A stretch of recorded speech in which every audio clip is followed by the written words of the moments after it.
하나님의 말씀은 맛있습니다. 하나님의 말씀은 즐겁습니다. 하나님의 말씀은 생명과 행복을 줍니다. 500독 성경 통독 훈련 원장입니다. 여수 살리는 교회 임기환 목사가 하나님의 말씀을 봉독하고 전하는 하늘의 문이 활짝 열리는 시간입니다. 함께 하시면 기적이 일어납니다. 알람을 설정하시고 들으시면 좋겠습니다. 오늘은 역대상 8장을 봉독하고 말씀을 전하겠습니다. 역대상 8장. 베냐민이 낳은 자는 맏아들 벨라와 둘째 아스벨과 셋째 아하라와 넷째 노하와 다섯째 라바이며 벨라에게 아들들이 있으니 곧 앗달과 게라와 아비웃과 아비수와와 나아만과 아호와와 게라와 수부반과 후람이라.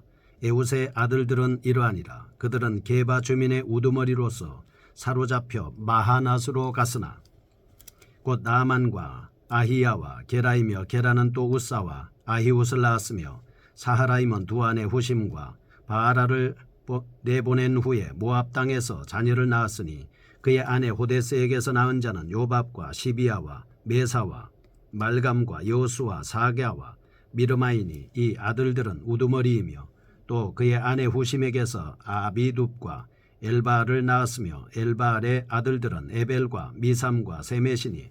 그는 오노와 롯과 그 주변 마을들을 세웠고 또 부리아와 세마이니. 그들은 아얄론 주민의 우두머리가 되어 그들이 가두 주민을 쫓아내었더라. 아히요와 사삭과 여레못과 스바다와 아락과 예델과 미가엘과 이스바와 요한은 다 부리아의 아들들이요 스바다와 무슬람과 히스기와 헤벨과 이스무레와 이슬리아와 요밥은 다 엘바알의 아들들이요 야김과 시그리와 삽디와 엘리에네와 실레데와 엘리엘과 아다야와 브라야와 시므라선 다 시무의 아들들이요 이스반과 에벨과 엘리엘과 압돈과 시그리와 하난과 하나냐와 엘람과 안도디아와 이부도야와 분우엘은 다 사삭의 아들들이요 삼스레와 스하랴와 아달랴와 야아레시아와 엘리야와 시그리는 다 요로함의 아들들이니 그들은 다 가문의 우두머리이며 그들의 족보의 우두머리로서 예루살렘에 거주하였더라. 기브온의 조상 여이엘은 기브온에 거주하였으니 그 아내의 이름은 마가며 장자는 압돈이요 다음은 술과 기수와 바알과 나답과 그돌과 아이오와 세겔이며 미글롯은 시므아를 낳았으며 그들은 친족들과 더불어 마주하고 예루살렘에 거주하였더라. 넬은 기스를 낳고 기스는 사울을 낳고 사울은 요나단과 말기수아와 아비나답과 에스바를 낳았으며 요나단의 아들은 무리바알이라. 무리바알은 미가를 낳았고 미가의 아들들은 비돈과 멜렉과 다레아와 아하스이며 아하스는 여호와따를 낳고 여호와따는 알레멧과 아스마웻과 시므리를 낳고 시므리는 모사를 낳고 모사는 비느아를 낳았으며 비느아의 아들은 라바요 그의 아들은 엘르아사요 그의 아들은 아셀이며 아셀에게서 6 아들이 있어 그들의 이름은 이러하니 아스리감과 보그루와 이스마엘과 스아랴와 오바다와 하난이라. 아셀의 모든 아들이 이러하며 그의 아우 에색의 아들은 이러하니 그의 맏아들은 울람이요 둘째는 여호수요 셋째는 엘리벨렛이며 울람의 아들은 다 용감한 장사요 활을 잘 쏘는 자라. 아들과 손자가 많아 모두 150명이었더라. 베냐민의 자손들은 이러하였더라. 아멘. 역대상 8장입니다. 제 언급되는 베냐민 지파의 족보에 대해서 말씀을 하고 있습니다. 베냐민은 요셉의 동생입니다. 그리고 라헬이 그토록 아끼고 사랑했던 아들이었는데 결국은 라헬은 이 베냐민을 낳자마자 세상을 떠나는 불운한 가운데서 성장한 귀한 지파의 모습을 우리가 볼 수가 있습니다. 1장에서 9장은 다윗 왕조를 살피는 과정에서 베냐민 지파의 족보를 언급을 하고 있습니다. 8장은 1절에서 28절 왕조 시대 이전까지의 베냐민 지파 족장들의 족보를 언급한 전반부에 해당되는 말씀입니다. 29절에서 40절은 사울 왕가의 족보를 기술한 후반부입니다. 1절은 베냐민입니다. 1절 이렇게 말씀을 하고 있습니다. 베냐민이 낳은 자는 맏아들 벨라와 둘째 아스벨과 셋째 아하라와 이렇게 해서 베냐민 족보에 대해서 계속 언급을 하고 있습니다. 6절은 에훗에 대해서 말씀을 합니다. 33절은 사울 왕가의 계보를 알려주고 있습니다. 넬은 기스를 낳고 기스는 사울을 낳고 사울은 요나단과 말기수아와 아비나답과 에스바를 낳았으며 요나단의 아들은 무리바알이라 무리바알은 미가를 낳았고 해서 사울 왕가의 족보를 말씀을 하고 있습니다.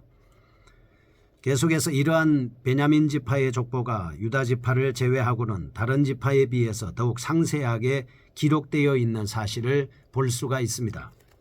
첫째, 왜 그렇게 기록했을까요? 베냐민 지파에서 이스라엘의 초대 왕이 배출되었기 때문일 수도 있다라고 하는 것입니다. 왕이 하나 배출된다고 하면 그 지파는 상당히 주목을 받을 수밖에 없습니다. 그리고 역사가가 그 지파에 대해서 자세하게 기록할 수밖에 없는 것이죠. 사람은 죽으면 이름을 남긴다고 하지 않습니까? 왕을 배출했던 지파에서 이렇게 소홀히 여길 수 없는 것을 우리가 볼 수가 있습니다. 둘째입니다. 베냐민 지파의 족보를 관심 있게 기록한 것은 오히려 포로 귀환 이후에 그들이 이스라엘에서 차지한 공동체 영향력이 유다 지파 다음으로 컸기 때문이다 라고 하는 것을 알 수가 있습니다. 영향력이 컸기 때문에 거기에 대한 대보응 차원에서 이렇게 족보가 기록이 자세하게 되고 있다라고 하는 것을 알 수가 있습니다. 그들은 왕국 분열 시에 유다 왕국에 속했던 지파였습니다. 유다 지파와 함께 남왕국을 동시에 같이 협력해서 건설했던 지파이기 때문입니다. 그들은 유다의 경건한 종교개혁의 영향권 아래에 있었다 이렇게 볼 수가 있죠. 왜냐하면 예루살렘 성전이 있고 이스라엘의 종교의 중심지가 바로 예루살렘 아니겠습니까? 거기에서 유다와 함께 같이 신앙생활하면서 나라를 이루어 나갔기 때문에 베냐민 지파 또한 굉장히 중요한 역할을 했다 이렇게 볼 수가 있습니다. 또한 바벨론에서 돌아올 때 유다 지파와 함께 돌아올 수 있었던 지파가 바로 베냐민 지파입니다. 함께 건설을 했고 함께 나라를 이루었고 그리고 함께 포로에 끌려갔다가 함께 같이 귀국해서 함께 나라를 다시 세울 수 있는 이 역할을 한 지파가 바로 베냐민 지파입니다. 하나님과의 언약관계를 계속 유지하는 자들은 마침내 하나님이 놀라운 회복의 은총을 맛보게 된다라고 하는 것을 알 수가 있습니다. 망할 때도 있었지만 그러나 포로가 끝난 이후에 다시 귀환하는 과정에서 다시 하나님께서 돌려보내서 성전을 건축하게 만들고 이를 통해서 이스라엘 나라를 재건할 수 있는 일에 회복의 은총을 맛보게 되는 것을 볼 수가 있습니다. 성도는 이 세상의 흐름 속에 자신을 방치하지 말고 하나님의 언약의 말씀을 붙잡고 생활해야 되겠습니다. 그러면 비록 내가 지금은 어려울지라도 조금 후면 우리가 말씀과 믿음으로 산 사람은 반드시 하나님의 은혜로 회복시켜 주신다라고 하는 것을 알 수가 있습니다. 첫 번째 1절에서 28절 나오는 베냐민 지파의 족장들에 대해서 우리가 살펴보겠습니다. 모압 왕 에글론의 속박으로부터 구원한 에훗의 후손으로부터 시작하고 있습니다. 1절에서 5절 말씀은 베냐민의 아들들에 대한 언급이 나오고 있습니다. 6절에서 28절은 에훗의 자손들로 두 부분으로 나누어 기록되고 있는 것을 볼 수가 있죠. 1절에서 5절은 베냐민의 아들들입니다. 첫째는 벨라, 둘째는 아스벨, 셋째 아하라, 넷째 노아라, 다섯째 라바, 그 다음에 벨라에게서 아들이 있으니 곧 앗달과 게라와 아비웃과 이렇게 해서 계속해서 기록을 하고 있습니다. 6절에서 7절은 게라의 후손 에훗의 아들들에 대한 말씀을 하고 있습니다. 8절에서 10절은 불경건한 사하라임과 모압에서 얻은 그의 가족들에 대한 기록입니다. 11절에서 12절은 사하라임의 본처 후심의 아들들 기록이고 13절에서 16절은 족장 부라야의 아들들입니다. 17절에서 18절은 족장 엘발의 아들들, 19절에서 21절은 족장 시므이의 아들들, 22절에서 25절은 족장 사삭의 아들들, 26절에서 28절은 족장 여호람의 아들들에 대해서 계속해서 말씀하고 있습니다. 보겠습니다. 후심은 여기 나오는 후심입니다. 이 후심이라고 하는 사람은 사사시대의 한 인물입니다. 사하라임의 본처였습니다. 순수한 이스라엘 혈통이었고 경건한 여인이었습니다. 이렇게 생각한다면 아마 이 사하라임은 결혼을 잘했다라고 이렇게 볼 수가 있습니다. 경건한 여인을 얻는다는 것, 하나님을 경외하는 여인을 얻는다는 것은 하나님이 주시는 큰 복이다라고 볼 수가 있는 것이죠. 그래서 이렇게 결혼을 해서 행복하게 살아야 하지만 남편으로부터 강제 이혼당한 애환의 여인이었습니다. 호데스라고 하는 사람이 나옵니다. 사하라임이 본처를 버리고 모압 땅으로 이주해서 얻은 모압 여인입니다. 모압의 풍습과 모압의 우상에 젖어 있던 불경건한 여인이었습니다. 사하라임이라고 하는 사람은 경건한 아내 후심은 버리고 불경건한 호데스라고 하는 여인을 얻었다라고 하는 점에서 안타까운 모습을 볼 수가 있습니다. 이 여인의 불경건성의 여부는 아들의 이름에서 나오고 있습니다. 후실의 아들은 엘바알입니다. 엘바알은 하나님은 역사하신다는 뜻입니다.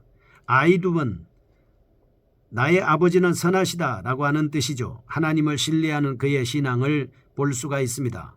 9절에서 호데스의 아들들의 이름 가운데는 모압의 신과 일치하는 이름들이 거기서 언급되고 있습니다. 출생지가 다르면 이름도 다르죠. 사상도 다릅니다. 생활도 다르게 마련입니다. 습관도 다르죠. 종교도 다르고 모든 것이 다를 수 있습니다. 두 아들들을 대조해 보면 호데스의 아들들은 이스라엘의 발전에 아무 도움이 되지 못했습니다. 그러나 후심의 후손들은 이스라엘의 대적들을 쫓아내고 성읍을 건설하는 등 이스라엘의 평화를 크게 도모했던 애국자들이었습니다. 호데스의 후손들은 번성하지 못한 반면 후심의 아들들은 크게 번성하였습니다. 경건한 자손의 후손이었기 때문입니다. 교훈을 보겠습니다. 첫째, 비록 연약할지라도 하나님을 의지하는 경건한 자는 하나님의 특별하신 은혜를 받는다. 둘째, 하나님을 외면하고 우상을 섬기는 자의 후손들은 역사의 현장에서 사라지기 마련이다.